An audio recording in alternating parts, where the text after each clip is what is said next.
আসসালামু আলাইকুম গাইজ, আপনারা সবাই কেমন আছেন? তো সকাল সকাল চলে আসলাম আরেকটি মিনি ব্লগ নিয়ে। তো আজকে আমাদের বাসায় পিকনিক হবে, তো তার জন্য আমার আব্বু সকাল সকাল আগে বাজার দিয়ে গেল। তো তেল, ডাল, সব রকম ডাল, মশলা, আনাজপাতি সব কিছু আব্বু দিয়ে গেলো, গরুর মাংস। তো সবাই চলুন শুরু করা যাক। তো সবাই মিলে আজকে আমরা খুব জমিয়ে আজকে রান্নাবান্না করবো। রান্নাটা বাইরেই করা হবে, যার কারণে আমার নানি বাসায় বাইরে চুলো পেতে দিচ্ছে, আর আমার আম্মু রান্নাটা করবে বাসায়। তো ব্লেন্ডারে আমি আগে থেকে সবাইকে সব কিছু টুকটাক আমিও গুছিয়ে দিয়েছিলাম। তো দেখুন আম্মু ওইদিকে খিচুড়িটা বসে দিয়েছে, নানি চাল ডাল সব কিছু দিয়ে দিয়েছে, সবাই হাতে হাতে কাজ করছিল। তো পিকনিকে এটাই মজা যে সবাই একসাথে কাজ করে, সবাই একসাথে খাবো দাবো, একসাথে রান্নাবান্না করবো, এই সব কিছু। তো দেখতে দেখতে আমার আম্মুর খিচুড়িটা প্রায় হয়ে গেছে, খিচুড়িতে পানিও দিয়ে দিয়েছে। তো যেহেতু আমার একটা মিনি ব্লগ, তো আমি সব কিছু দিলাম না। তো এই পাশে যারা খিচুড়ি খেতে পারবে না তাদের জন্য মাছ ঝোল করা হবে। তো মাছ ঝোল করার আগে আমরা অবশ্য এখানে গরুর মাংসটা রান্না করব। তো বাইরে গরুর মাংস রান্না করার জন্য সর্বপ্রথম মশলা কষিয়ে তো গরুর মাংস রান্না করা হয়ে গেল। তো আমার সিক্রেট মশলা, এই যে সিক্রেট মশলা নিয়ে আসার পর তারপরে গরুর মাংসটা, যেহেতু এখানে অনেক বেলা হয়ে গেছিলো আর সবার অনেক ক্ষুধা লেগে গেছিলো, তো গরুর মাংসটা এখানে না দিয়ে সবাই চিন্তা করলো যে প্রেশার কুকারে দিয়ে গ্যাসে সিটি মেরে নেবে, আর খিচুড়িটা যতটা বাকি আছে ততটা রান্না করে নেবে।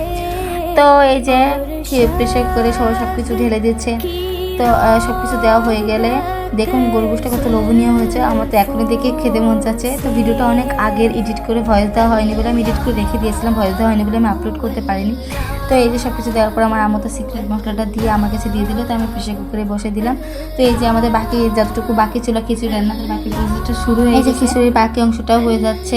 তো এই যে দেখুন আমাদের বাসায় ছোট্ট মুখী মিনি বলে ডাকা হয়তো আজকে বেঁধে রেখেছে, আজকে অনেক ঝামেলা করছে সেই জন্য। তো এই যে দেখুন এবার এখানে যাদের জন্য হচ্ছে প্রথমেই বলছিলাম যে মাছ ঝোল করা হবে, তো সেজন্য আগে থেকে টমেটো কেটে রাখা হয়েছিল, তো তার থেকে আমি একটা নিয়ে দুষ্টামি করছি আপনাদের সাথে।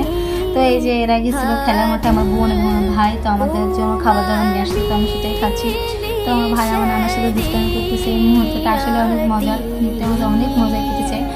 তো এই যে প্রথমে যেটা বলছিলাম যে আমার হাজব্যান্ড লাস্ট মুহূর্তে এসছে, তো লাস্ট মুহূর্তে এসে ও মাছটা রান্না করার কি ঢং করতেছে, অবশ্য রান্না করতেছে না। তো এই যে দেখুন ফাইনাল লুক, খিচুড়িটা কত সুন্দর হয়েছে দেখতে।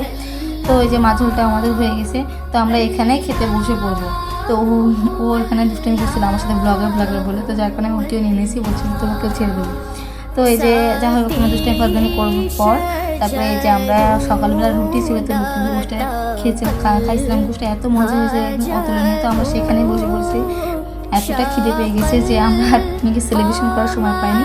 তো আমরা ওখানে খাওয়া দাওয়া শুরু করে দিয়েছি। তো এই যে আমার আব্বু দোকান থেকে এসে ওখান থেকে খাচ্ছে, তো এই যে আমার হাজব্যান্ড খাচ্ছে উপরে, আমরা খাচ্ছি নিচে। তো একবার দেখুন ভিডিওটা কতটা সুন্দর, অবশ্যই আমাকে কমেন্টে জানাবেন এবং কোনো হলে ক্ষমা দৃষ্টিতে দেখবেন। সুখে দেখবেন, বাবা, টাটা।